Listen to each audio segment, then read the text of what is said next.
أعوذ بالله من الشيطان الرجيم بسم الله الرحمن الرحيم ربي اشرح لي صدري ويسر لي أمري واحلل عقدة من لساني يفقهوا قولي ربي زدني علما اللهم فقهنا في الدين اللهم إني أسألك علما نافعا وعملا متقبلا ورزقا طيبا اللهم انفعنا بما علمتنا وعلمنا ما ينفعنا وزدنا علما.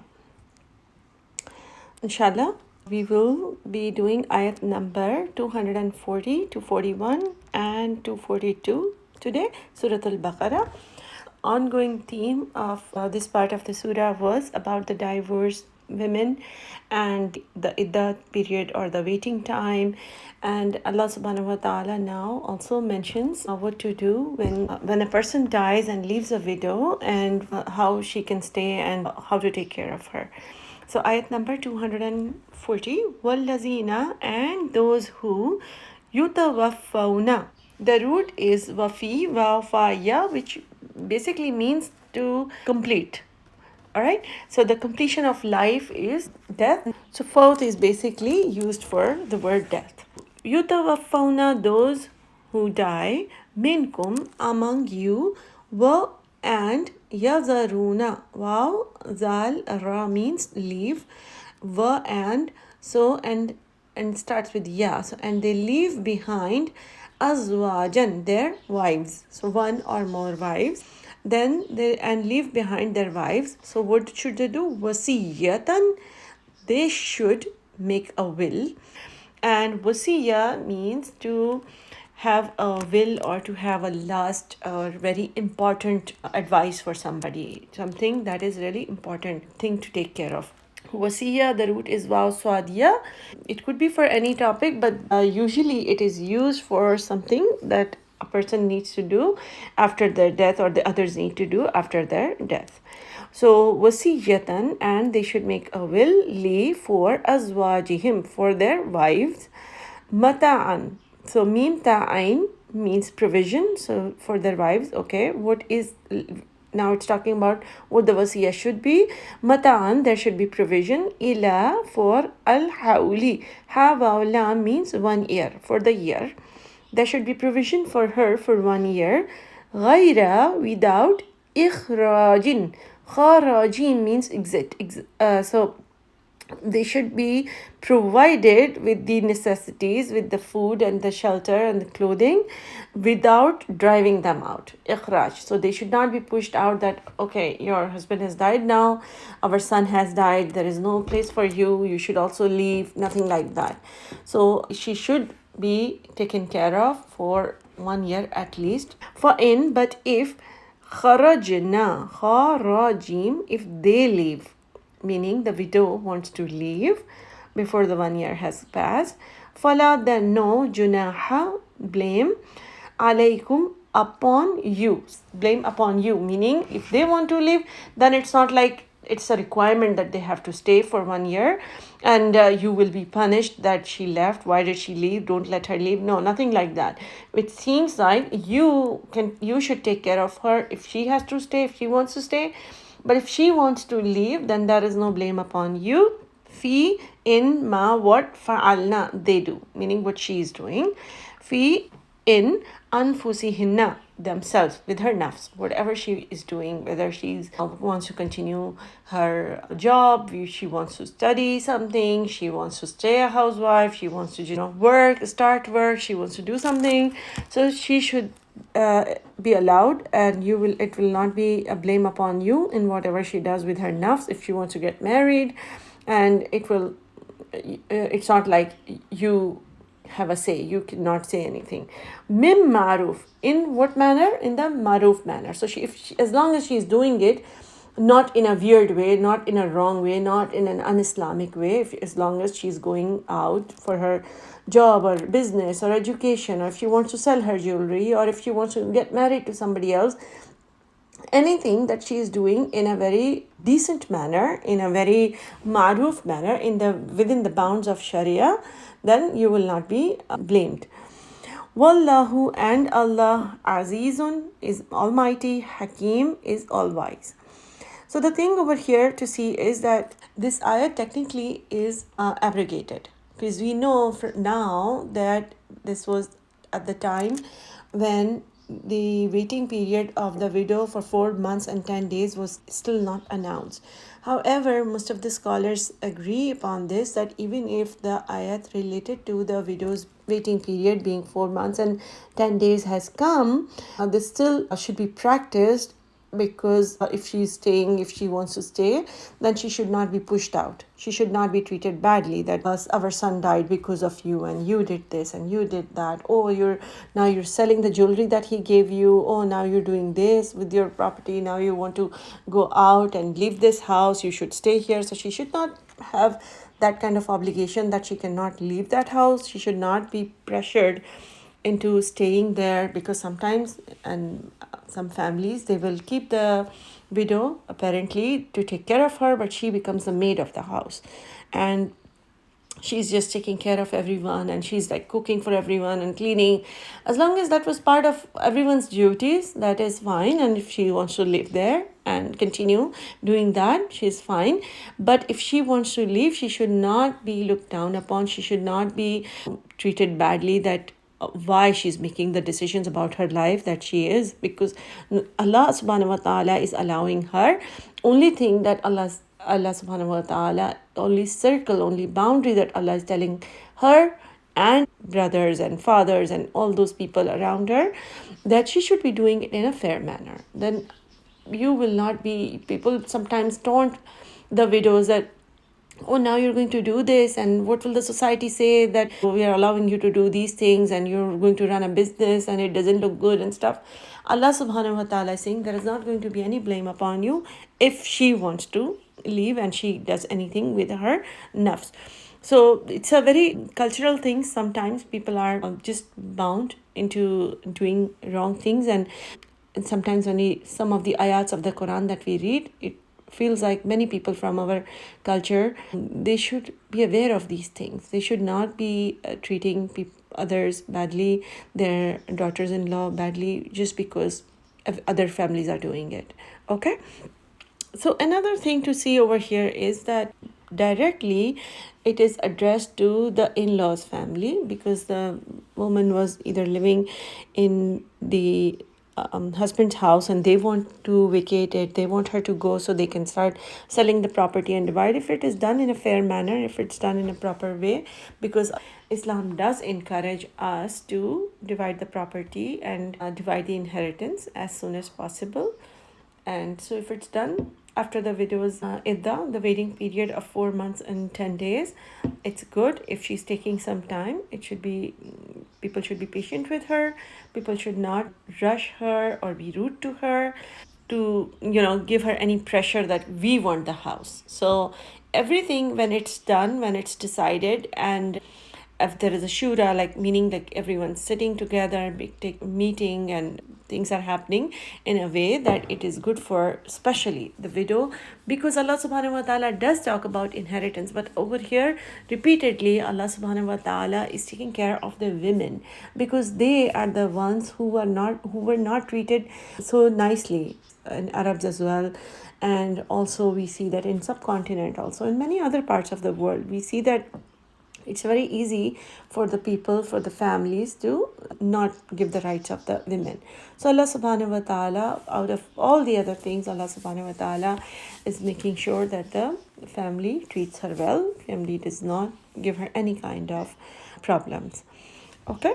And then ayat number 241, wa and lil mutallaqati. Mutallaqati, talam qaf, meaning divorce, and for the divorced women.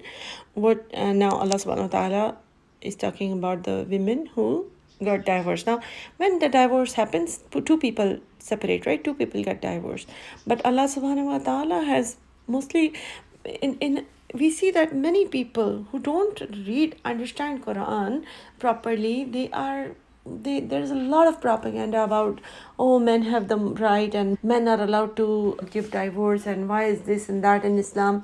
But the thing to see over here is that if somebody would read Quran in detail and try to understand, you can see very clearly how very much Allah subhanahu wa ta'ala supports the women, how Allah subhanahu wa ta'ala protects the rights of women, how Allah subhanahu wa ta'ala tells the men, whether it is the husband, the father, the brother, the father-in-law, the brothers-in-law, the sons, everyone, to make sure how to protect the woman.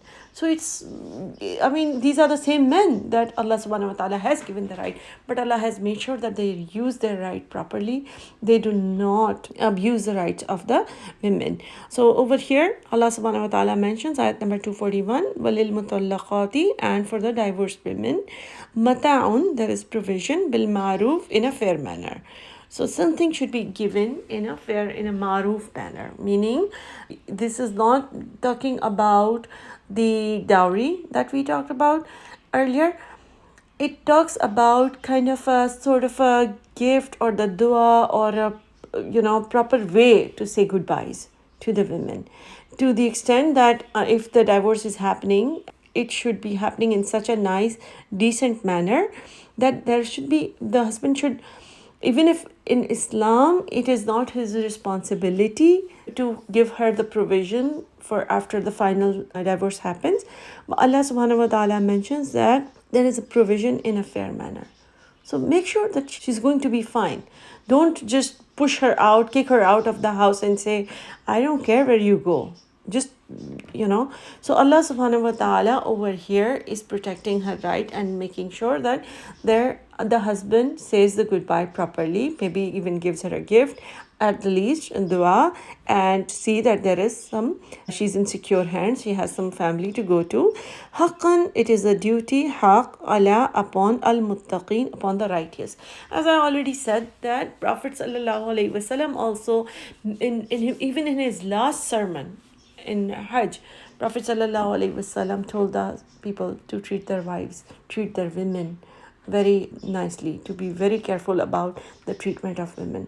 Over here, Allah subhanahu wa ta'ala especially mentions that if you are muttaqi, you have to make sure that when you divorce your wives, you do this, that their rights are given, that they are in good hands, that they are not in any kind of problem.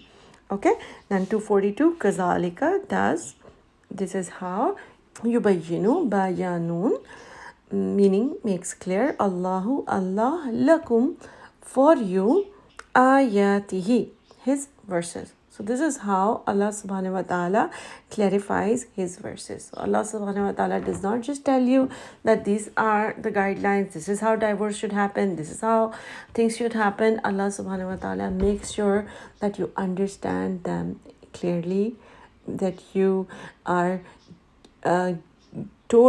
given the condition that if you are among the muttaqeen, you're going to do these things in the right manner, in the correct way. It's kind of like, a threat also, if you see that if you are muttaqeen, do it correctly, okay? So Allah mentions that kazalika, this is how yubayyinullahu lakum ayatihi, Allah explains to you his ayat, la'allakum, so that you may ta'qilun, so that you can use your aql, ain, qaf, lam, you can use your wisdom, intelligence, intellect, use your brains. So you make sure that you are not just using whatever comes in your mouth, you're not using whatever your heart feels. If you feel like, if your heart says that I hate her, right, you have to use your brain, that this is, what did my Allah say? What did Quran say about this situation? Okay, so inshallah, may Allah subhanahu wa ta'ala help us in all kinds of situation and protect us from really hard times in life, inshallah. And I hope, if after reading and understanding these ayats, if you see that you are in a capacity to to advise your friends, family, relatives, and God forbid they go through this, but if people who around us, if they go through a divorce, or if they have somebody died in their family, and make sure that you can play some role in a very kind, polite way to help people treat the widow properly, help people treat the divorced woman properly, and nobody is getting sins just by doing things without using their brains. In ayat number 240, another aspect of protection is, if you will notice the words over there, you see that there is no blame upon you if they do something with their person, if they do something with their nafs in a proper way, in a maruf manner, means in a proper way. So you are not to be blamed. This is another angle I just wanted to show you, that you're not to be blamed as long as your woman you're responsible for guarding is doing things in a proper Islamic way. Otherwise, if you read it like, what happens otherwise? What if she's not going outside in a proper Islamic way? Who is to be blamed? The men of the house are to be blamed. The father. I know that this is primarily addressed to the in-laws family to not kick her out, but this is also for the men, that you will be blamed when she's not actually going out in a proper way. What is the proper way? What is the proper Islamic way for a woman to do anything with her nafs? When she is going out, she's dressed properly, she acts modestly to people, even if she's studying or working. There is nothing wrong with a woman working, but if she has to dress in an improper way, if she has to mix and merge and shake hands and attend parties and go on one-on-one coffees and stuff, then who are to be blamed also along with the woman? The men of the house. They are responsible. So this is just like an angle to see how Allah subhanahu wa ta'ala have put men in charge to protect, to guard them, and to take care of their rights and not to abuse their rights, not to be taking preemptive measures that, oh, it's better to not even let them get education because otherwise they will be out of control. It's better to not allow them to go out and work or do it, take any job or start any business or do anything outside. She should not be allowed to go hang out with her friends because she will. No, you should be able to do the steps while raising daughters. This is what we are supposed to understand. In some families, they will start becoming extremely strict and harsh with their daughters or with their wives or with their sisters when they grow up. And it's better to raise a whole family, not just the daughters, just the whole family with the rulings of Islam. If the halal and haram are clearly, if the guidance from the parents is coming clearly. Unfortunately, for most of the Muslim families, the problem is, again, I would say the same issue. If we don't read the Quran in detail, then many things are just overlooked. We just go with the general definitions of what is halal, what is haram. People will be striving, for the halal hand slaughtered goat and cow, but they will not care about where the money is coming from.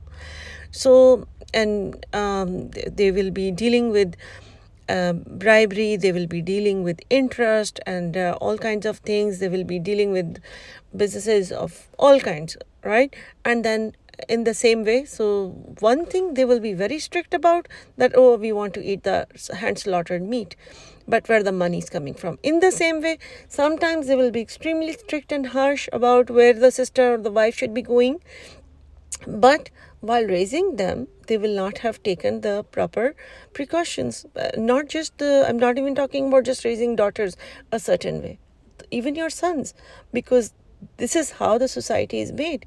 If the sons are not raised properly, they're the ones who define what kind of wives they want in future.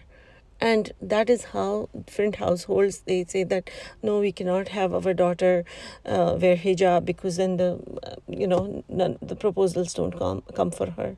It is difficult to get them married because the boys these days, they just like fashionable, trendy girls who are wearing really, sleeveless kind of clothes or things like that. So the problem is that it is not something, an action is not supposed to be taken only at that time. The maruf manner of how the woman will go. I know that, again, mainly we are talking about what the widow will do after her waiting period in a maruf manner, but that maruf manner applies to everyone. What is said over here is that after her 4 months and 10 days, she is allowed to do anything that any other daughter sister would be allowed to do. Like she can get married or she can do anything else. In the same way, she should not be looked down upon if she is wearing makeup and attending a wedding. And there are people, neighbors, relatives, they'll say, oh, it seems like she was just waiting for the husband to die and the waiting period to get over. And look at her. Did you see? This was her first wedding that she attended. And she was, wow. I mean, it didn't seem like her husband had died like just 4 or 5 months ago. So people are very quick to judge. They don't understand what the person went through, and everyone has a different way of dealing with their loss. So we should not judge, and secondly, we should make sure that we are raising our families in a nice way. So it does not only apply to widows, because it applies to all of us, that our daughters and sisters will go out in a maruf, in a proper Islamic way, inshallah.